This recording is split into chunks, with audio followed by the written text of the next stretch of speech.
नमस्कार सर, मेरा नाम राजू है। आज का टॉपिक है गोल्ड में क्या करें, सिल्वर में क्या करें। इस तरह से बढ़ता जा रहा है।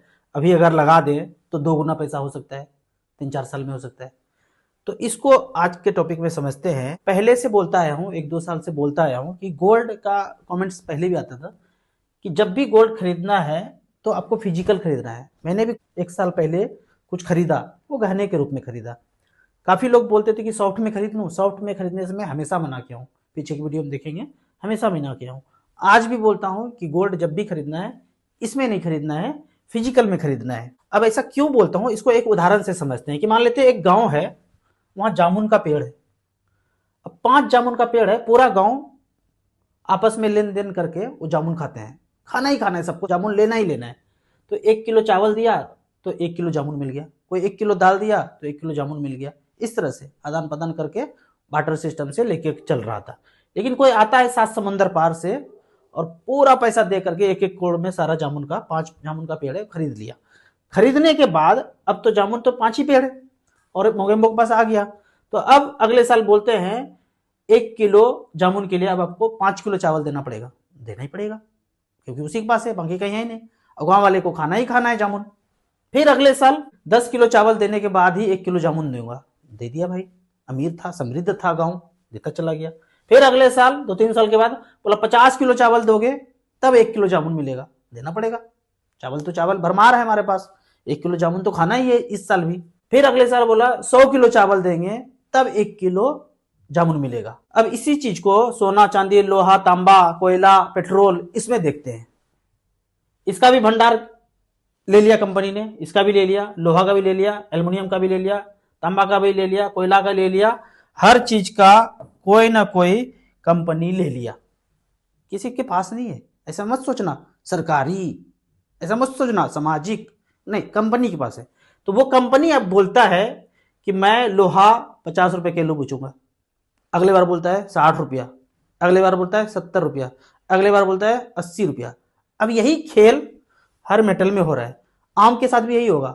इस बार 200 रुपया किलो, अगले साल 250 रुपया किलो, अगले साल 300 रुपया किलो, उसके अगले साल 1000 रुपया किलो। मतलब आएगा, अभी तो नहीं, बच्चे जब हमारे आएंगे खाने लायक कमाने लायक तो 1000 रुपया किलो, 1500 रुपया किलो, 2000 रुपया किलो। क्योंकि किसी के हाथ में है, किसी के हाथ में पूरी तरह से कंट्रोल में है।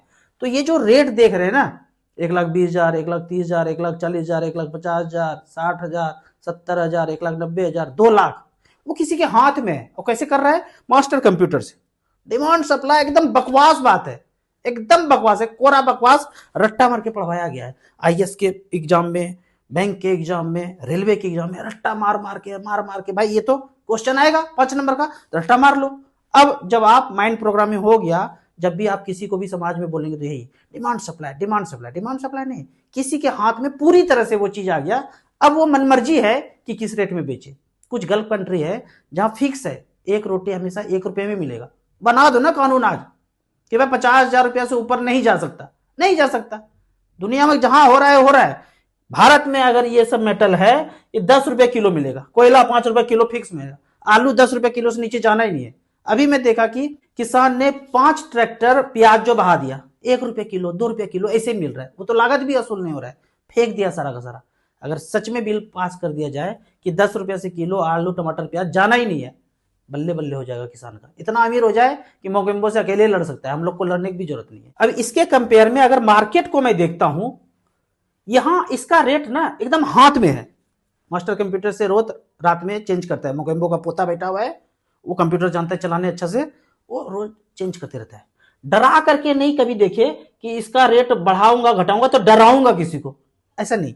लेकिन इसके उलट अगर मार्केट शेयर बाजार में देखते हैं तो इसका कंट्रोल मोगेम्बो के हाथ में नहीं है, वो सबके हाथ में है। इन्वेस्टर जितने भी मार्केट में पार्टिसिपेंट्स हैं उनके हाथ में है। जब उनके हाथ में तो डरा करके सीन क्रिएट करके ऐसा किया जाता है। 9/11 का सीन क्रिएट किया गया, ऐसा मत सोचना 2 जहाज टकरा गया, बम लगा करके बिल्डिंग को धड़ धड़ धड़ धड़ धड़ किया गया।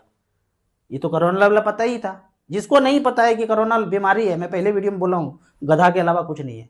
ये चालबाजी था मार्केट गिराने के लिए, प्लस पॉपुलेशन को नीचे करने के लिए, समझ जाए।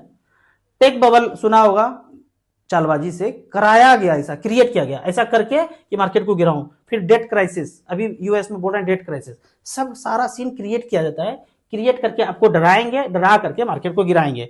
तो मार्केट और सोना में इतना अंतर है, तो आप डरो मत तो मार्केट गिरेगा नहीं। अगर डर गए आप, मतलब ज्यादातर लोग 60-70% लोग डरना शुरू हुआ, मार्केट धड़ाधड़ गिरना शुरू होगा। आप समझ लोगे कि रसिया यूक्रेन फर्जी चल रहा है, ऐसे टीवी मीडिया रिंगटोन में सुनाया जा रहा है, मार्केट गिरेगा नहीं। फिर सुन लोगे कि सिंदूरी कांड किया, ब्लैकआउट किया, अभी फिर से सुनोगे कि पाकिस्तान हमला करेगा, लेकिन आप जान जाओगे कि ये जालबाजी चल रहा है, मार्केट गिरेगा नहीं। आप डरोगे नहीं तो गिरेगा नहीं। अब थोड़ा सा इसके इतिहास में चलते हैं, ये वर्ड मैं नहीं बोलूंगा जो रोकड़ा चलाते हैं, इसके इतिहास में चलते हैं। ये ना यूनिट है, ये यूनिट किसका, यूनिट मूल्य का मापक, यूनिट किसका, मूल्य का मापक। उदाहरण के तौर पे दूरी का मापक क्या है, मीटर, फिक्स है ना, बढ़घट नहीं हो सकता है। जापान का अलग, अमेरिका का अलग, रूस का अलग, भारत का अलग, ऐसे हो सकता है नहीं, फिक्स होता है, इतना होता है। फिर वजन का मापक किलोग्राम, जापान का अलग होगा, अमेरिका का अलग होगा, वहां का अलग होगा, ऐसे नहीं होगा ना, फिक्स है। लिक्विड कोई मेजरमेंट करना है, पानी, पेट्रोल, ये सब तेल मेजर करना है तो कैसे, लीटर में, फिक्स होगा। यहाँ का अलग वहां का अलग, ऐसा नहीं होगा। ठीक उसी तरह से ये जो है रोकड़ा, वो मूल्य का मापक है। कैसे होता था, गोल्ड में 10 ग्राम गोल्ड यहां चल रहा है, मान लो डॉलर 20 ग्राम का था उस समय, तो 2 गुना हो गया। मतलब किसी का लीटर 2 लीटर का हो सकता है, तो मापक वही है, सेम ही है, 1-1 लीटर करके 2 बार देना पड़ेगा। किसी को किलोग्राम 2 किलोग्राम का होगा, तो वो अलग नहीं है, बस 2 गुना ज्यादा चीज चुकाना पड़ेगा। उसी तरह से भारत का रुपया 10 ग्राम 11 ग्राम का चलता था सोने का, और वहां का यूएस का चलता था 22-23 ग्राम का, तो वो एक के बदले हमें 2 रुपया देना पड़ता था। उसी तरह जापान का, अलग अलग देश का अलग अलग सोने का सिक्का चलता था, वजन अलग अलग हो सकता था। जैसे मैं बताया कि किलोग्राम छोटा बड़ा हो सकता है, लेकिन कि उसी रेशियो में आदान प्रदान होगा। तो ये जो है रोकड़ा मूल्य का मापक है, जैसे दूरी का मापक, ये सब फिक्स होगा। अब इसको चालबाजी में थोड़ा सा समझते हैं एक एक्ट से।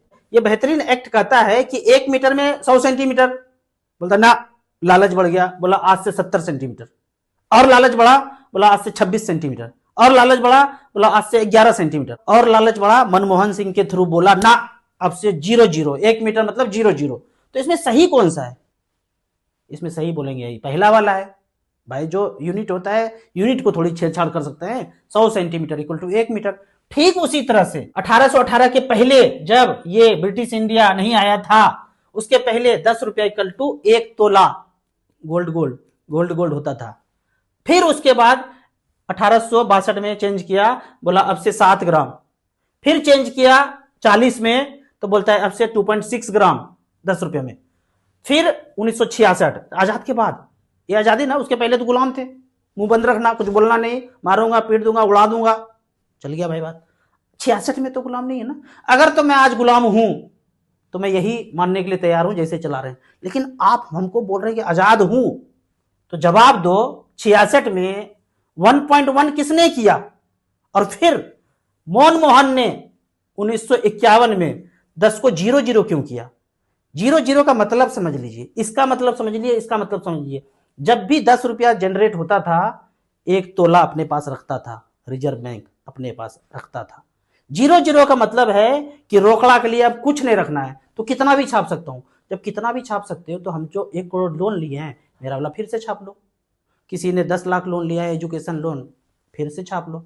किसी ने कार लोन लिया है, होम लोन लिया है, कुछ भी लिया है, किसान लिया है, तो फिर से, जब तुम कुछ रखते ही नहीं हो, फिर से छाप लो। नहीं, आपको नहीं देंगे, लेकिन ABCD कंपनी को छाप के दे देंगे। ऐसे बोलेंगे हाईवे खरीद लो, नदी खरीद लो, स्कूल खरीद लो, पेट्रोल खरीद लो, हॉस्पिटल खरीद लो, सब खरीद लो, इसको भी खरीद लो, उसको भी खरीद लो। जब सब खरीदा जाएगा ना, तो महाभारत का सीन चलेगा।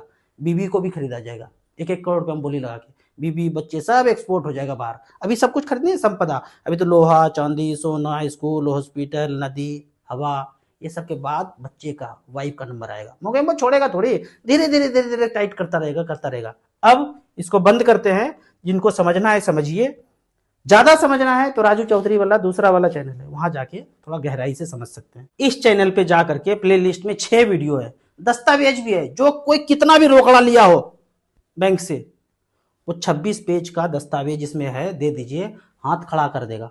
वही कि 1-1 मीटर बताओ कितना है, हम बोल रहे हैं कि बताओ कितना है, हम ये नहीं बोल रहे कि देंगे नहीं, हमें ये बता दो असली कौन सा है। अगर तो ये असली है, आज वाला बोलेंगे असली है, इसका मतलब कुछ रखते नहीं हो ना, फिर तो कुछ चाहिए नहीं। और ये अगर असली है, ये असली है, तो मेरे जेब में जो 10 रुपया है ये लो और मुझे इतना दो। बोलोगे कुछ नहीं देंगे, तो फिर से चाप लो। अब यहां पे थोड़ा सा गहराई में और चलते हैं। गहराई ये है कि गोल्ड का रेट तो किसी के हाथ में है, पर शेयर और म्यूचुअल फंड ऑल जो मार्केट पार्टिसिपेंट है ना, वो चाहे अगर डरे बेचना शुरू करे तो गिरना शुरू होगा, खरीदेंगे तो बढ़ते रहेगा। लेकिन मेजोरिटी स्टेक अगर मोगेम्बो का है, सात समुंदर पार कंपनी ये सब का है, तो वो जो चाहेंगे मैनिपुलेट उधर उधर करते रहते हैं। लेकिन ज्यादातर लोग, ज्यादा मार्केट गिरे 20-30-40% गिरे, तो इसके लिए सबको डरना पड़ेगा। अब यहां पे एक चालबाजी और समझना है, लोगों को जागरूक कर रहा हूं कि पहले मान लो कि फिजिकल शेयर होता था, ये ऑनलाइन तो अभी हुआ ना 20-25-30 साल से, इसके पहले तो फिजिकल था। तो शेयर बेचते कैसे थे? किसी को बेचते थे, राम को पता चल गया भाई राम का घर यहाँ पे है, राम को हमने 100 शेयर बेचा इस रेट पे, 1000 का खरीदे थे, 1200 रुपये हम राम खरीद लिया। या मोहन से फिर 1400 रुपये में हम खरीद लिए, तो किसी न किसी गणेश को बेच दिया, किसी न किसी को जो बेचे फिजिकल हाथ से बेचे, तो नाम पता है, किसको बेचे वो सब पता है। लेकिन आज के डेट में ऑनलाइन जब बेच रहे हैं, तो क्या हमें पता चलता है हम शेयर डीमेट से बेचते हैं, या म्यूचुअल फंड हमने 10 लाख रुपया सेल किया, वो किसको सेल किया? वो हवा में तो सेल नहीं हुआ, ऐसे ही नंबर सिस्टम दिख रहा है सिर्फ। वो किसको हमने बेचा वो नाम हमें चाहिए। जैसे कि फिजिकल में के केस में ये मत बोलना आप सिक्योरिटी के मामले में दे नहीं सकते हैं, एजुकेशन का सर्टिफिकेट सिक्योरिटी के मामले में दिखा नहीं सकते हैं। मेरा तो देख रहे हो, तुम्हारा क्यों नहीं देख सकते भाई? कोई नौकरी करते हैं तो सबको देखते हो, तो तुम्हारा भी देख सकते हैं। सिक्योरिटी का मामला कहां से आ गया इसमें? तो ये मत बताना। जब फिजिकल था, फिजिकल से जस्ट ऑनलाइन ही तो आए हैं, फिजिकल से ऑनलाइन है जस्ट। तो फिजिकल में तो पता चल रहा था राम मोहन गणेश गणेश किसको दे रहे हैं, तो ऑनलाइन में भी हमें पता चलना चाहिए किसको बेचा, बेचा कि नहीं बेचा, इसे हवा में तो नहीं चला गया। जब इस केस में इतना बवंडर हो सकता है, जीरो तक ला सकते हो, तो मार्केट में भी कुछ हो सकता है। तो ये थोड़ा थोड़ा थोड़ा मैं लहर आपके अंदर डाला। तो अब लास्ट में फिर से क्वेश्चन फिर से करूं क्या? देखिए आप क्या करेंगे वो आप जानते हैं। मैं मेरे तरफ से मैं गोल्ड सिल्वर में इन्वेस्ट नहीं करूंगा।